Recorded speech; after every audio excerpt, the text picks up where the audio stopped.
Simula nang namatay ang mga magulang ni Gabriel noong siya'y bata pa, tanging ang kanyang lola lamang ang kumupkop sa kanya. Ngunit makalipas lamang ang ilang taon, siya rin ay pumanaw na. At mula noon, parang nawala ng saysay ang buhay ni Gabriel. Napilitan siyang magtrabaho bilang isang macho dancer para kumita ng pera at tugunan ang kanyang pangangailangan. Hindi naging madali ang mabuhay mag-isa. Ngunit kinakailangan niyang magsikap. Kahit pa ang ibig sabihin nito ay ang pagsayaw ng hubot-hubad sa harapan ng mga taong ang tanging layunin ay ang pagnasaan ng kanyang katawan. Si Gabriel Rosario o Gab ay 23 taong gulang at nagtatrabaho bilang macho dancer mula noong siya'y 18 taong gulang pa lamang.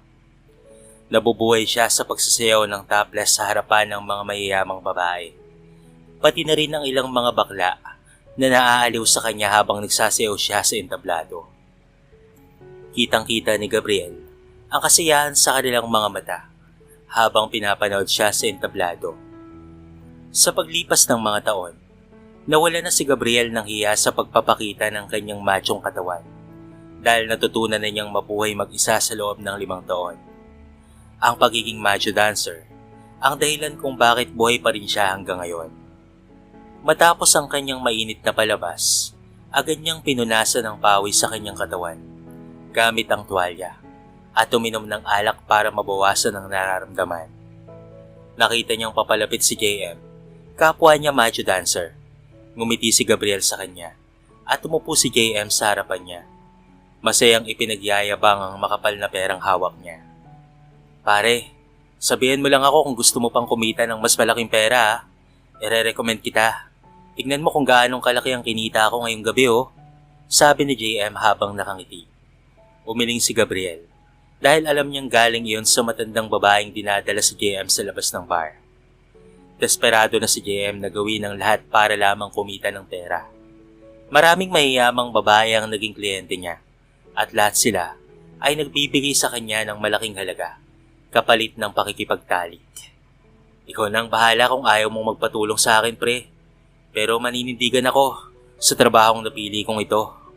Nasanay na ako sa kalakaran dito, kaya wala nang dahilan para itago pa ito basta't kumikita ako ng pera. Sabi ni JM, bigyan mo na lang ako tol. Pabirong sabi naman ni Gabriel habang siya ay nakangiti. Nakita niyang umiling si JM at inampas ang kanyang balikat.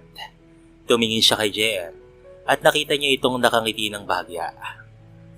Para kay Gabriel, itinuturing niyang matalik na kaibigan si JM dahil laging nariyan ito para sa kanya sa mga oras ng kahinaan. Paalala ko lang pre, hindi ka unlad sa mga prinsipyo mo. Hindi tayo magiging macho dancer habang buhay. Kahit pag-isipan mo rin bro. Sabi ni JM habang binubuhos ang alak sa baso. Kaya nag-iipon ka? Ayaw mo bang maging macho dancer habang buhay? Seryosong tanong naman ni Gabriel. Siyempre naman. Ayaw ko rin namang makita ng mga magiging anak ko na ganito ako. Hindi na ako bumabata, no? Alam ko maapektuhan sila sa mga pangungutya ng ibang tao. Kaya may plano akong magtayo ng negosyo kapag nakaipon na ako. Sagot ni JM. Sinasabi ko sa'yo bro, habang bata ka pa, samantalahin mo ang pagkakataon. Dagdag niya. Napabuntong hininga si Gabriel dahil pakiramdam niya ang papel niya sa mundong ito ay maging isang hamak na macho dancer lamang. Baka tumanda na siya at mamatay sa ganitong hanap buhay dahil sapat lang ang kanyang kinikita para pambayad sa renta, pagkain at mga bayarin sa apartment. Kaya wala siyang naiipon sa bangko. Bandang 10:00 ng gabi, nagpaalam si Gabriel para umuwi pagkatapos ng kanyang 2 palabas. Habang naghihintay siya ng taxi, tinignan niya ang perang nasa kanyang bulsa at sinimulan niyang kalkulahin sa isipan ng mga bayarin. Pagdating niya sa apartment, nakita niya ang isang papel na halatang bill ng kuryente para sa buwang ito. Kailangan rin niyang bayaran ang renta kay Miss Tina bukas. Umupo si Gabriel sa harapan ng pinto at nagsindi ng sigarilyo bago huminga ng malalim. Tumingala siya at tumingin sa mga bituin. Naalala niya ang kanyang lola. Miss na miss niya na ito. At para bang gusto niya nang sumunod sa hukay para hindi niya na kailanganin pang isipin ang mga problema. Lola, Sundin mo na ako para matapos na po ang walang katapusang problemang ito. Mahirap ang mag-isa. Humihikbi niyang sabi sa sarili habang hinahanap ang usok papalabas ng kanyang bibig. Makalipas ang ilang sandali, pumasok siya para magpahinga. Ramdam niya ang pagod sa kanyang buong katawan. Hinubad niya ang kanyang mga damit at pati na rin sapatos bago siya agad na naiga sa kama. Sa kalagitnaan ng kanyang pagtulog, napanaginipan niya ang araw na pumanaw ang kanyang lola. "Lola, gising na. Huwag mo akong iwan." Umiiyak niyang sabi habang yakap ang malamig na katawan nito. Nagising si Gabriel mula sa masamang panaginip. Basang-basa ng pawis at nanginginig sa takot. Makalipas ng ilang saglit, bumangon siya upang uminom ng tubig at nagsindi ulit siya ng sigarilyo para pakalmahin ang sarili. Kinabukasan, 9:00 ng umaga, nagising siya dahil sa malakas na katok sa pintuan ng kanyang apartment. Mabigat ang kanyang katawan sa pagbangon. Nang binuksan niya ang pinto, nakita niya si Miss Tina, ang may-ari ng apartment, na tinitignan siya mula ulo hanggang tiyan. Kitang-kita niya ang paghanga sa mga mata nito habang tinititigan ang kanyang six-pack abs. Napailing siya sa reaksyon nito. Magandang umaga po, Miss Tina. Bati ni Gabriel nang nakangiti. Andito ako para maningil ng buwan ng renta mo, Gabriel. Utal-utal nitong sabi. Agad na kinuha ni Gabriel ang pera mula sa kanyang bulsa at iniabot ito kay Miss Tina. Ngunit bago pa man niya maabot ang pera, lumapit si Miss Tina at inaplos ang kanyang dibdib. "Madali akong kausap, Gabriel," sabi nito nang mapanukso. Nainis naman si Gabriel at umatras. "May pambayad po ako, Miss Tina," sabi niya habang nakangiti ng pilit. Masama ang tingin ni Miss Tina bago siya umalis. Halatang hindi natuwa sa naging tugon ni Gabriel. "Balang araw, kakapit ka rin sa isang katulad ko, Gabriel," sabi niya na may ngiti bago umalis. Napailing sa ulo si Gabriel dahil hindi niya kailanman naisip na maakit ang isang babae na kasing edad ni Ginang Dina.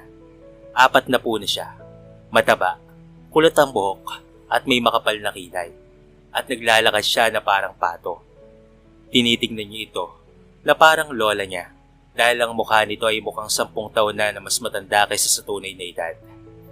Agad siyang naligo, nagbihis at kumain ng kaunti dahil pupunta siya sa libingan ng kanyang lola. Naisip niya na baka kaya siya dinadalaw nito sa panaginip dahil gusto siya nitong papuntahin sa libingan nito. Nagabang siya ng taxi at sinabi sa driver na uminto sa harapan ng tindahan. Bumili siya ng bulaklak para sa kanyang lola. Nang marating na siya sa sementeryo, naglakad siya patungo sa libingan nito. "Lola, huwag ka na pong magtampo. Binisita na kita," sabi niya nang may ngiti sa harap ng libingan. Sana maibalik niya ang buhay ng mga patay.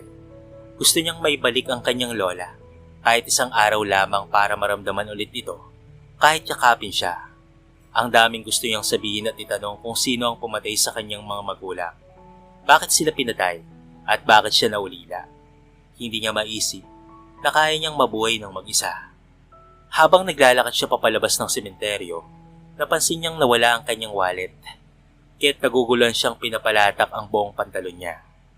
"Hayop! Paano ako makakapunta sa bar ngayon?" Iritado niyang sabi sa sarili.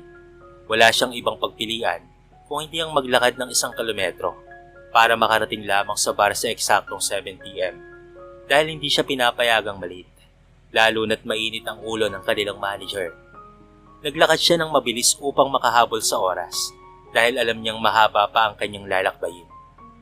"Pambihira namang buhay ito," iritado niyang sabi sa sarili. Habang naglalakad, nakita niya ang 3 lalaki na nakatambay sa harapan niya. Nakatitig sa kanya ito. Nakasombrero sila at naninigarilyo habang nakasandal sa dingding. Medyo madilim ang lugar at ito ang unang pagkakataon na maglalakad siya roon. Alam niya ang balita patungkol sa lugar, ngunit wala siyang ibang daan para makarating sa bar. Nakita niya ang kanilang mga masasamang tingin na para pang gusto siyang bugbugin. Habang papalapit siya sa kanila, bigla siyang hinarang at tinanong para sa pera. "Bigay mo sa akin ang pera mo," sabi ng madilim na lalaki na mayabang. "Pero wala akong pera, kaya naglalakad ako. Pasensya na," sagot niya ng kalmado. "Sabi ko, ibigay mo ang pera mo," sigaw niya na nakakainis. "Sabi ko nga wala akong pera," Kaya naglalakad lang ako. Pinagsabihan niya ito. Bigla siyang sinuntok nito at nakabawi siya ng suntok. Sinuntok niya ito at bumagsak ito sa lupa. Ngunit hindi niya naiwasan ang suntok mula sa kasama nito. At naramdaman niyang may matigas na tumama sa kanyang ulo. Kaya nakahawak na sa kanya ang dalawang lalaki sa kanyang braso. At sinuntok siya nang biglang huminto ang isang kotse sa harapan nila. Anong nangyayari dito? Tanong ng babae sa loob ng kotse. Kahit sa dilim, nakita niya ang mukha nito. Obvious na mayaman siya dahil nakasuot ito ng kumikislap na alahas. Napakaganda niya at bland pa ang buhok. Ngunit halatang medyo matanda na ang boses nito. Namangha siya sa ginawa nito. Nakita ng lalaki ang babae na nag-abot ng pera sa mga kalalakihan at ngumiti sila sa kanya. Hindi siya makapaniwala na nagbigay ito ng pera para lamang iligtas siya. Hindi niya ito kilala at hindi siya nito kilala. Hindi siya makapaniwala na tinulungan siya ng isang estranghera. Wow, ang laki nito mama. Wala to ma'am, naglilibang lang kami. Sabi ng isa sa mga lalaki habang nakangiti. Bitawan niyo siya. Seryosong sabi ng babae. Walang problema madam, sagot ng lalaki. Umalis kaagad ang sasakyan at sinundan lamang ito ng lalaki ng tingin. Lumapit ang tatlong lalaki sa kanya at ipinagyabang ang perang hawak nila. Kaya't napailing na lamang siya habang hawak ang pasa ng kanyang pisngi. Maswerte ka, kaya umuwi ka na, sabi ng lalaki habang nakangiti. Gusto niyang gantihan sila, pero kailangan niyang makarating sa kanyang palabas alas 7 ng gabi. Habang tumatakbo, hindi niya maalis sa isipan ng mayamang babae na tumulong sa kanya. Gusto niya itong pasalamatan dahil muntikan na siyang sumunod sa lola niya sa hukay. Ilang minuto na lamang at malilate na siya, kaya tumakbo pa siya ng mas mabilis. Hanggang sa 10 minuto bago magsimula ang palabas, ay nakarating na nga siya sa bar. Nagulat ang manager at mga kasamahan niya, lalo na itong si JM, nang makita ang duga niyang labi at ang pasa sa mukha niya. Anong nangyari sa Gab? Diyos ko? Tanong ng manager nila na litong-lito. Bro, anong nangyari sa'yo? Tanong naman ni JM, halatang nag-aalala at nagulat. Binugbog ako ng mga tambay. Naglalakad ako papunta rito at nadaanan ko yung lugar na yon. Sagot niya. Anong pumasok sa isip mo? Bakit naglakad ka doon? Alam mo namang delikado doon, sabi ni JM habang galit sa kanya. Wala akong magawa eh. Nawalan ako ng wallet. Hindi ko alam kung paano ako makakarating dito, maliban na lamang sa maglakad. Sagot niya. O sige, ang mahalaga ay ligtas ka. Anyway, magsisimula na ang show, kaya maghanda na kayo, sabi ng manager. Agad siyang naghubad ng damit at nakabreak lamang siya. Ganon na rin si JM at ang iba pa nilang mga kasamahan. Nasa gitna siya ng entablado habang sumasayaw sa harap ng mga mayayamang babae, pati na rin ng mga lalaki, na sumisigaw para hubarin nila ang natitirang suot. Dahan-dahan niyang tinanggal ang kanyang boxer short habang sumasayaw at narinig niya ang hiyawan ng mga babae sa harapan nila. Nagbigay rin sila ng pera. Pero may isang babae na nakakuha ng atensyon niya. Nakaupo ito sa hindi kalayuan kasama ang isa pang babae. Nakangiti ito habang nakatingin sa kanya at tila pamilyar ang mukha nito sa kanya. Pero hindi siya sigurado dahil hindi niya masyadong maninag. Imposible, bulong niya sa sarili. Matapos ang dance show, agad siyang nilapitan ng manager dahil may gustong makipagkita sa kanya. Hindi niya alam kung bakit siya kinakabahan at tinulak siya ni Brent para sundan ang manager nila. Good luck bro, sabi ni JM habang ito ay nakangiti. Nang makalapit siya kasama ang manager nila, nanlaki ang mga mata niya nang makita ng malapitan ng mukha ng babaeng nasa harapan niya. Siya ang babaeng nagligtas sa kanya kanina. Ngumiti ito ng matamis sa kanya at ipinakilala siya ng manager nila. Hindi siya makahinga at parang natutunaw sa mga mapanuksong titig ng babae. Ang pangalan po niya ay Gabriel, pero Gab na lang ang itawag mo sa kanya, madam. Pakilala ng manager niya habang nakangiti. Hi Gab, ako nga pala si Anastasia. Naalala mo pa ba ako? Tanong nito sa kanya. Gusto niyang matunaw sa kinatatayuan niya dahil sa kahihiyan sa pag-iisip na hubot-hubad siyang sumasayaw sa harapan nito kanina. Hindi niya inaasahan na makikita niya ulit ito sa bar. Pambihira, bulong niya sa sarili. Gab, okay ka lang ba? Tanong ng manager niya at tumingin siya sa babae sa harapan niya. Siya ang tagapagligtas niya. Ayos lang, huwag kang mahiya Gab. Sabi nito na may mapanuksong ngiti sa mukha. Hindi lang siya sanay, madam. Pero mas sanay din yan. Sabi ng manager nila na nakangiti at masamang tumingin sa kanya na parang inuutusan siyang makipag-usap sa babae sa harapan niya. Sige, tingin ko kailangan ko nang umalis, Anastasia. Mag-enjoy ka ha. Sabi ng babaeng kaedad nito. Hintay. Okay, fine. Sabi ng babae at ngumiti. Ikaw po yung babae kanina sa kotse, diba, na tumulong sa akin? Tama po ba ako? Tanong niya. Ano sa tingin mo? Sagot nito na may ngiti. Napaka-sexy at mapanukso ang babaeng ito. Kahit meron na itong edad, nangingibabaw pa rin ang kagandahan niya. Pero ang iniisip niya ngayon ay ang kahiyang nararamdaman sa harapan nito. Akala ko, isa ka lang estranghero na dadaan sa harapan ko. Pero tignan mo, nandito tayo ngayon. Dinala tayo ng oras ulit sa isa't isa at nakakatawa. Diba, Gab? Tanong nito na nakangiti. Oo, at sa totoo lang, nakakaya talagang magkita ulit tayo dito. Gusto ko lang magpasalamat pero ngayon, alam mo na ang trabaho ko. Isa lang akong macho dancer. Sabi niya ng seryoso. Akala mo ba uhusgahan kita? Tanong nito ng may diin. Hindi niya masagot ang tanong nito at nakita niyang nagbuhos ito ng alak sa baso at inalok sa kanya. Inom ka muna, relax ka lang, hindi kita kakagatin. Sabi nito na nakangiti. Uminom siya ng alak para makapagpalakas ng loob habang kaharap ang babae. Hindi niya alam kung bakit siya kinakabahan sa harapan nito. Kung titignan mo siya, hindi siya ordinaryong mayamang babae na pumupunta sa bar. Hindi kailanman inisip ni Gabriel na mapapaharap siya sa ganitong sitwasyon. Naupo siya sa harap ni Ana. Ang babaeng nagligtas sa kanya. Ang puso niya ay tumatalo na parang gustong tumakas. Ang kanyang edad, tila isang bulong ng karanasan, ay nagdagdag sa kanyang kaakit-akit. Sa halip na magpahina dito. Sa mababang liwanag ng bar, ang kanyang kagandahan ay kumikislap. Naglalabas ng engkanto na nagpadako sa lahat ng ibang mga bagay. Anong iniisip mo?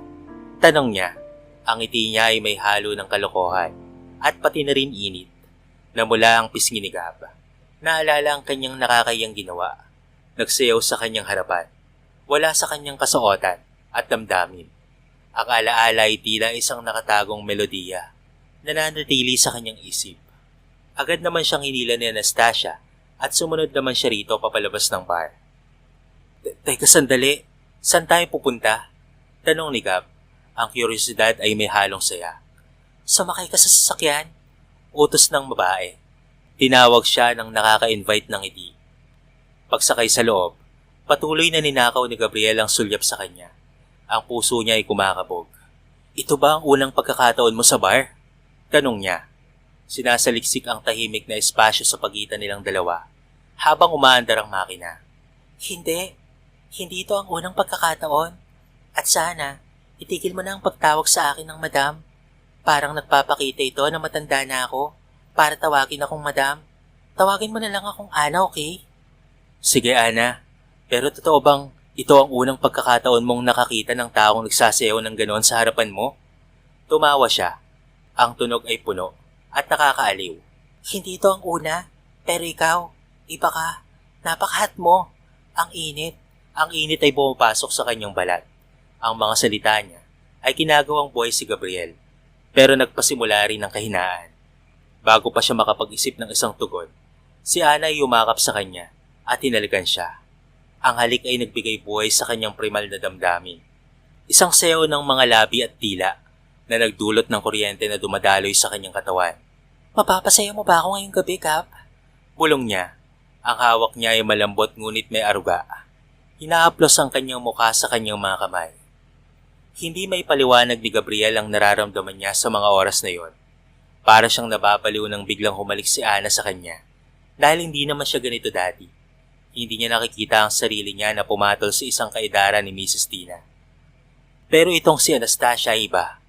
Ibang-iba pati ang amoy niya ay talaga namang nakakabaliw at nakapagbibigay ng init sa katawan ni Gabriel. Ngunit bigla na lamang tumunog ang phone ni Anastasia kaya agad itong nahinto. Ano? Lahat ng ito ay kalokohan.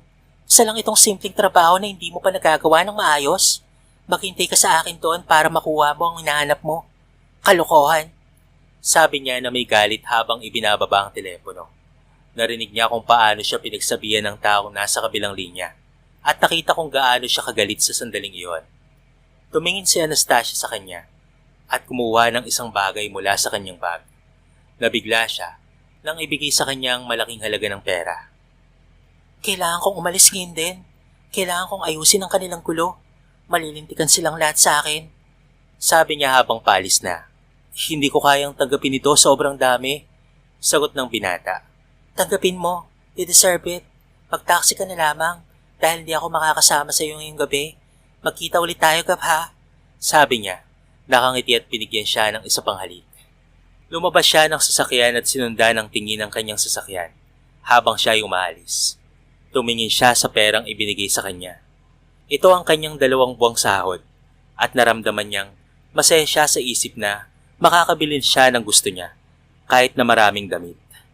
Naisip niya na parang bumagsak si Anastasia mula sa langit at ito'y para sa kanya na nagbigay sa kanya ng sobra-sobra na hindi niya hinihingi. Hindi ito malas para sa kanya ngayong gabi, kaya ngumiti siya habang naghihintay ng taxi. Naisip rin niyang dapat bang pasalamatan ng 3 lalaki na nanakit sa kanya dahil nagdala ito sa kanya kay Anastasia. Kahit na halos kalahati siya ng kanyang edad, hindi niya ito nakikita bilang problema. Kinabukasan, tumawag ang kanilang manager sa kanya para sabihin huwag munang pumunta sa bar dahil may nagbayad para maging eksklusibo siya sa loob ng 1 linggo. Nahulaan niya na si Anastasia yon. Masaya siya dahil makapagpapahinga ang kanyang katawan mula sa pagsasayaw ng topless sa harapan ng maraming tao.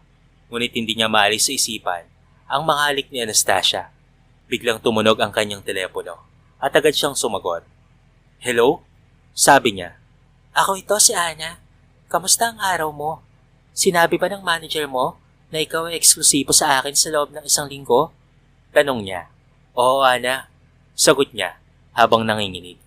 She will be exclusively for me. Kaya magpahinga ka muna dyan, okay? Sagot nito. Anong plano mo?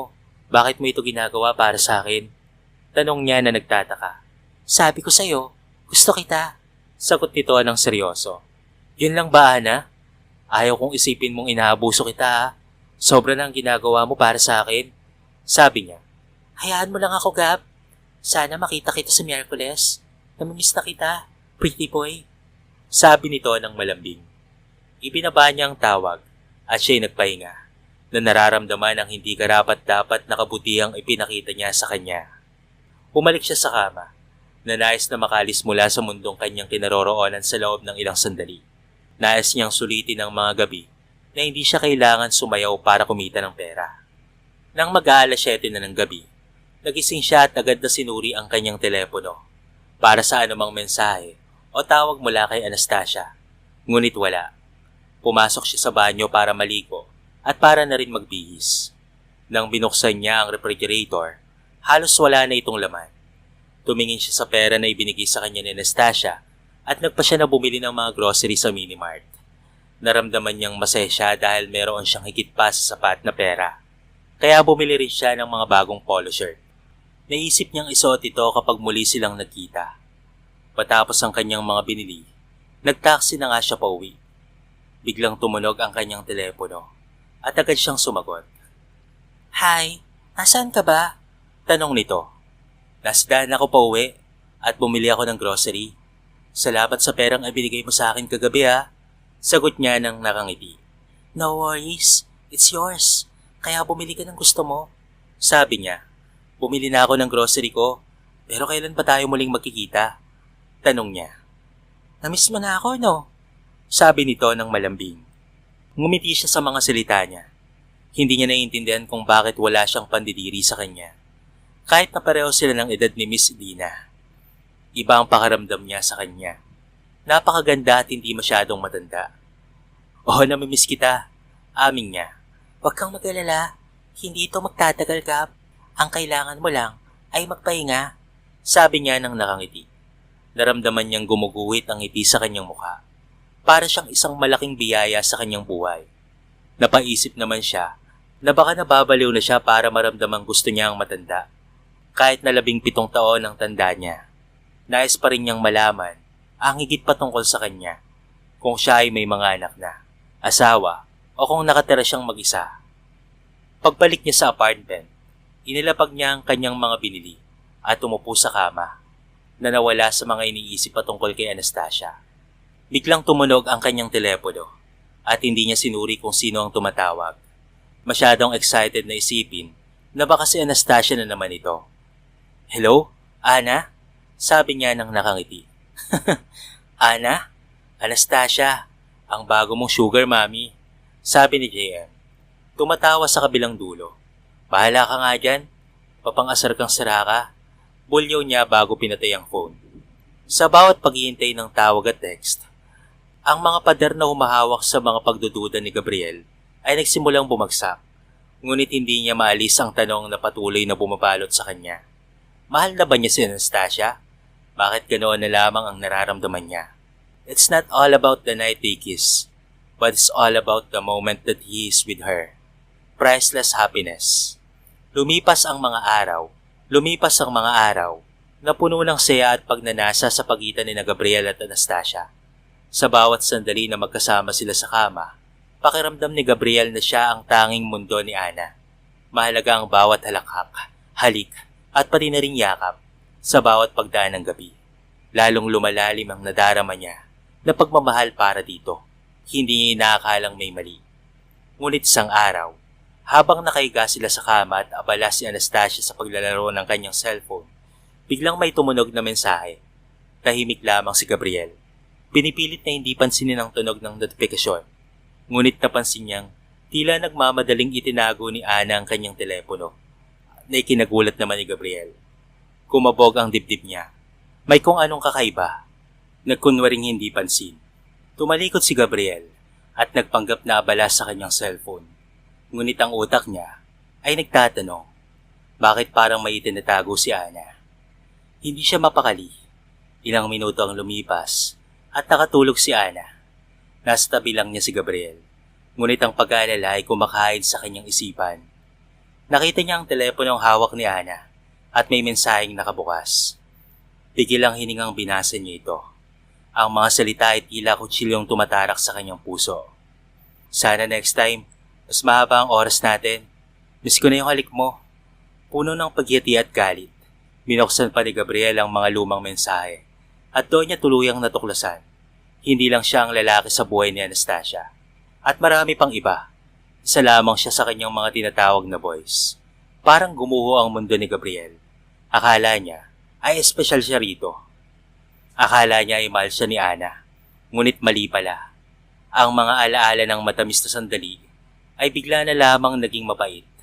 Lahat ng kanilang pinagsamahan ay tila naging kasinungalingan. "Paano mo nagawang itago ito sa akin, Ana?" Tanong niya sa kanyang sarili habang pinipigilan ang mga luha. Nagpasya si Gabriel na hindi na maaaring magpatuloy pa ito. Hindi na siya mananatili sa sitwasyong patuloy na magbibigay ng sakit. Kailangan niya ng katotohanan, kahit na ito ay masakit. Kinabukasan, hinarap niya si Anastasia. Nakaupo ito sa gilid ng kama. Mukhang wala naman itong alam sa kanyang natuklasan. Ngunit si Gabriel, alam niyang hindi niya na kayang itago pa ang kanyang nararamdaman. "Anastasia," panimula niya. May lungkot at galit sa kanyang boses. "Alam ko na." Nabigla si Anastasia. "Anong ibig mong sabihin?" Tanong niya, halatang kinakabahan. "Yung mga mensahe, nakita ko, hindi lang ako ang lalaki sa buhay mo." Patigas na pagkakasabi ni Gabriel, ngunit ramdam ang pigati sa kanyang mga mata. "Ano ba ako sa iyo, ha? Isa lang ba ako sa mga lalaki mo?" Napayuko si Anastasia, hindi makatingin ng diretso kay Gabriel. "Yes, Anastasia," sabi niya nang maigpit ang boses. "Ganun lang ba talaga ang tingin mo sa akin? Kahit minsan ba hindi mo ako minahal?" Nagulat si Ana sa sinabi niya, ngunit hindi niya ito pinahalata at simpleng tumawa. Parang hindi siya seryoso. "Gabriel, akala mo ba seryoso ako sa mga ito? Gusto ko lang ng kasiyahan sa kama. Pareho tayong may benepisyo rito. Gusto ko ng saya at gusto mo ng pera." Naramdaman ni Gabriel ang sakit ng kanyang dibdib. "Kaya ganun lang talaga? Wala bang kahit anong damdamin? Kahit konti man lang?" Tanong ni Gabriel. Umupo si Anastasia sa kanyang kama. Ang mukha niya ay puno ng lungkot. "Gabriel, patanda na ako. Sigurado akong walang lalaki ang magmamahal sa akin. Nagtaksil na ang minsan kong minahal noon, kaya hindi na ako maniniwala pa sa pag-ibig na yan. Ngunit nagpa siya si Gabriel na ipakita ang kanyang tunay na pagmamahal. Anastasia, hindi ko alintana ang iyong nakaraan. Mahal kita at handa akong patunayan sa iyo na totoo ang sinasabi ko. Gusto kong makasama ka sa buhay ko na to. Tumingin si Anastasia sa kanya. Naguguluhan ito. Nakita niya ang sinseridad sa mga mata ni Gabriel. Mahal mo ako? Oo, sagot niya ng matatag. Gusto kong maging asawa mo. Nag-isip si Anastasia at sa kabila ng kanyang takot at mga sugat na nakaraan, may isang bahagi sa kanya ang nagustuhan ng ideya. Gabriel, sa tingin mo ba talagang makakaya mo yon? Kung pera lang ang habol mo sa akin, I can give you always, basta't good performance ka lang. Ulitin ko, wala akong pakialam sa pera mo o anumang yaman ang meron ka. Maaaring nakatulong nga ito sa akin. Pero Ana, mas kailangan kita kaysa sa pera mo. Kailangan kita sa buhay ko. Kasi simula nung nawala ang mga magulang ko at pati na rin si Lola sa akin, ngayon lang ako nabuhayan ulit. Ngayon lang ako naging masaya ulit ng ganito. Siguro dahil Lola lang ang tingin mo sa akin. Nakikita mo siya sa akin, hindi ba? Tanong ni Ana. No, Ana. I love you bilang magiging asawa ko. Nakangiting sabi ni Gabriel, sabay hawak sa pisngi ni Anastasia. At ito ay hinalikan.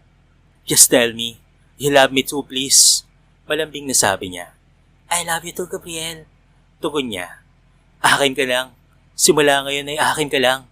Maring sabi ni Gabriel na nagbigay kilig sa puso ni Anastasia. Dahil sa sinseridad ni Gabriel, napagpasyahan ni Anastasia na subukan ng bagong simula.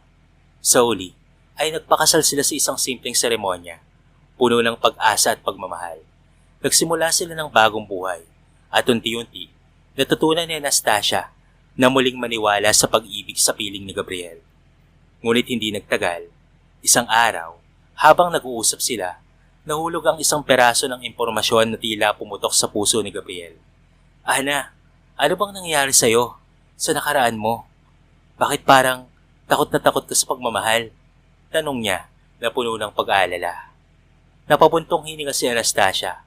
Ang kanyang mga mata ay nag-uumapaw sa mga alaala. Gabriel, may isang lalaki noon na ginamit ako. Akala ko mahal niya ako. Ngunit sa uli, naging sugar mommy lang ako. Pinabayaan niya akong masaktan at ginamit niya lang ako para kanyang mapakinabangan. Simula noon ay natakot na akong magmahal ulit at masaktan ulit. Dahil sa kanyang sinabi, naramdaman ni Gabriel ang sakit para kay Anastasia. Dahil dito, kaya mong paglaruan ang puso ng iba? Tanong niya. Naguguluhan ngunit nag-aalala. Oo, sa isip ko, walang masama sa kasiyahan. Wala akong gustong saktan, pero takot ako sa pag-ibig. Iniiwasan ko ang anumang seryosong relasyon. Paliwanag ni Anastasia. Ang kanyang tinig ay puno ng lungkot. Ngunit ngayon narito ako. Handa akong ipaglaban ka. Sabi ni Gabriel. Ang kanyang boses ay puno ng determinasyon. Hindi ako katulad ng mga lalaking dumaan sa buhay mo, Anastasia. Nandito ako para sa'yo. Hindi kita iiwan. Nakita ni Anastasia ang sinseridad sa kanyang mga mata. At sa kabila ng kanyang takot, nagdesisyon siyang subukan muli. Sa paglipas ng mga taon, nakuha nila ang mga pangarap nilang magkasama. Isang tahimik na tahanan at mga simpleng ligaya. Isang gabi, habang magkasama silang nanonood ng mga bituin, hawak-hawak ni Gabriel ang kamay ni Anastasia. Minsan iniisip ko, paano kung hindi kita nakilala? Tanong niya. Wala akong ideya pero sigurado akong hindi ako magiging ganito kasaya. Sagot naman ni Anastasia. Salamat sa pagtanggap sa akin. Ikaw ang nagbigay liwanag sa buhay ko, sabi ni Gabriel. Nagmamahalan sila sa ilalim ng mga bituin. At sa puso ni Anastasia, natutunan niyang ang pag-ibig ay hindi lamang patungkol sa nakaraan, kung hindi sa mga pagkakataong nabuo sa kasalukuyan. Ang kanilang kwento ay isang patunay na sa kabila ng mga sugat at takot, ang tunay na pagmamahal ay makakahanap ng daan. Dahil sa bawat pag-ibig na binubuo nila, muling nahanap ni Anastasia ang kanyang sarili. Hindi lamang siya isang biktima ng kanyang nakaraan, kung hindi isang matatag na babae na may kakayahang magmahal at tumanggap ng pagmamahal. Sa wakas, natutunan niyang ang tunay na kaligayahan ay nasa mga simpleng sandali at sa tunay na pagmamahal na ibinibigay nila sa isa't isa.